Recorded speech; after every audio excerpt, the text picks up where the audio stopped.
વડીલ વિસામો ખાતે વડીલ વંદના કાર્યક્રમ આન બાન શાન સાથે ઉજવાયો। શહેરના પૂર્વ વિસ્તારના નાલંદા પાણીની ટાંકી પાસે આવેલા વડીલ વિસામો ખાતે ચતુર્થ વડીલ વંદના કાર્યક્રમનું ભવ્યતાથી આયોજન કરવામાં આવ્યું હતું। સમાજના પ્રમુખ રમેશભાઈ શાહના વડપણ હેઠળ સિનિયર સિટીઝનો ચતુર્થ વડીલ વંદના કાર્યક્રમનું આયોજન કરાયું, જેમાં ટીનુબેન ચાવલા, અમિતભાઈ લિંબાચા, વોર્ડ નંબર 15ના પ્રમુખ ઋષભ કામદાર, ગૌરીબેન પરીખ, નીલમબેન આચાર્ય, રમેશ શાહ, ચંપક પરીખ, રાજેન્દ્ર શાહ, કિરીટ શાહ, મધુભાઈ બારોટ, બીનાબેન રાઠવા, નારણ પટેલ, કાર્યકારી પ્રમુખ પિનાકીન કનોજિયા, પ્રવીણ કાનસગરા વગેરે મહાનુભાવોની ઉપસ્થિતિમાં કાર્યક્રમ યોજાયો। સંસ્થાના 86 વર્ષીય રમેશ શાહ 26 વર્ષથી ચાલી રહેલા સંસ્થાના ઉત્કર્ષ વિકાસનો ચિતાર રજૂ કરી સૌના સાથ અને સૌના સહકારથી સેવાકીય કાર્ય થઈ રહ્યું છે તેમ જણાવ્યું હતું। સ્વાગત ગીત, પ્રાર્થના અને બજાઓ ઢોલ મેરે ઘર રામ આયાના નૃત્ય દ્વારા વડીલ વિસામો અયોધ્યા ધામમાં જાણે ફેરવાઈ ગયું હતું। પ્રસંગને અનુરૂપ કિનુબેન ચાવલા, મીનાબેન રાઠવા, પિનાકીન કનોજિયા વગેરે દ્વારા પ્રવચન કરાયું। આ પ્રસંગે સમસ્ત વૈષ્ણવ વણિક પરિવાર, પૂર્વ ઝોનના મંત્રી રાજેન્દ્ર શાહ, જબુગામવાડા, દિલીપભાઈ ભાવસર, વિજયભાઈ શાહ ઉપસ્થિત રહ્યા। 45થી વધુ 75 વર્ષથી વધુ વયના સંસ્થાના સિનિયર સિટીઝનોને સાલ, બુકે અને મોમેન્ટો આપી તેમનું વિશિષ્ટ બહુમાન કરવામાં આવ્યું। आज वडील विशामो में एक अच्छा प्रोग्राम, आज बहुत अच्छा प्रोग्राम हुआ है जहाँ 70 साल से ऊपर 75 साल लोगों को सम्मान किया गया है।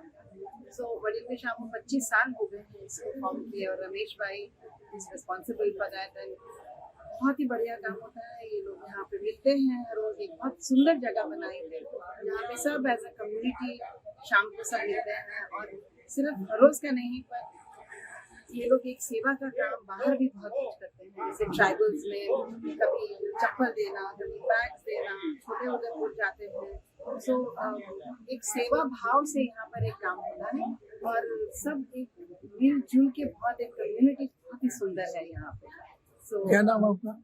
टीनूबेन चावला और मैं 25 साल से रमेश भाई से हमारा वडील विशामो से बहुत अच्छा संबंध है और वो भी कोई एक्टिविटी होती है तो मुझे भी शामिल कर लेते हैं, तो वो हमारा भी सौभाग्य है कि हम भी उनके साथ कभी जुड़ जाते हैं कामों में।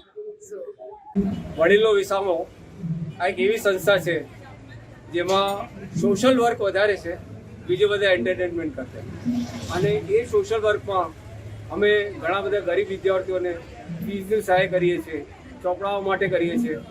બીજો અમે એવા ગામના વિસ્તારમાં જઈએ છીએ જ્યાં લોકો પાસે કપડાં પણ પહેરવાના બરાબર નથી હોતા, પુસ્તક માટે એ લોકોની પાસે કોઈ બેગ નથી હોતું, પુસ્તકો નથી હોતા, તો એ બધી જગ્યાએ જઈને અમે વિતરણ કરીએ છીએ અને એના માટે અમે આ બધી સંસ્થાનો અમારું જે સોશિયલ વર્ક છે એમાં બહુ અગ્રણી છે।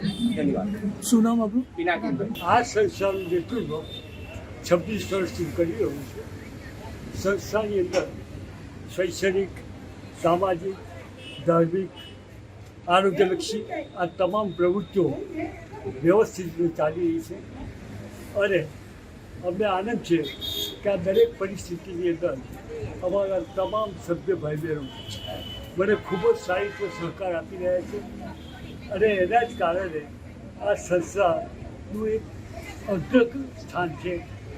અહીંયાની 55 સંસ્થાની અંદર કદાચ હું અતિશોક્તિ નહીં વાપરું, પરંતુ 55 સંસ્થાની અંદર અમારી સંસ્થા અગ્રસ્થાને છે એવું કેટલા અહીંયા મહાનુભાવો આવેલા એ પોતે અમને કહી રહ્યા છે।